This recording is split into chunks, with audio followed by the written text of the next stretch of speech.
All right, stepping on the back swim platform here. We come into the cockpit area. Nice U-shaped seating. Here, all the vinyl was replaced about 1.5 years ago. It's got the nice etched in Silverton. Got a wet bar here. Ice maker that does get cold, but does not make ice, but it will get cold and hold ice. You got another seating area right here. Pass through. This is the helm station. You got separate throttles and shifters. All the controls, depth finders, all the engine meters, RPM, fuel gauge. Here's the number of hours on the motors. Sitting at 135 right now.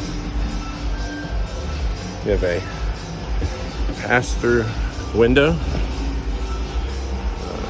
I also have new sun pads. I'll show those in a minute. They're not on at the moment. New sun pads.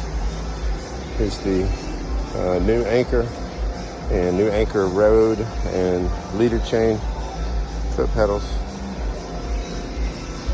This is a relatively good shape Bimini. Been replaced in the last few years. All that.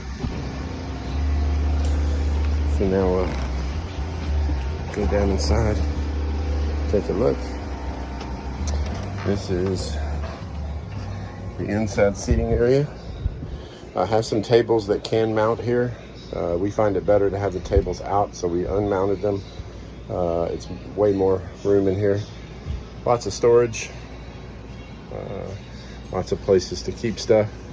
Here in the back is another lounge area. It also has a table.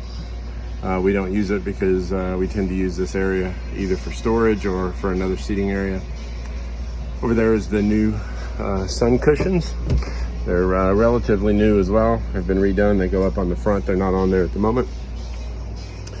Here's the galley. 2-burner stove, microwave, lots of storage, sink area. This is our dehumidifier that we put in here to keep things good. It is an AC only fridge, but the fridge does work. So it doesn't run on battery power. You probably could convert that. This is the queen size berth, mounted TV, all new bedding, foam topper on the mattress. Lots of storage here as well. And then lastly, here's the head, stand up separate shower, teak flooring on the bottom that we put in.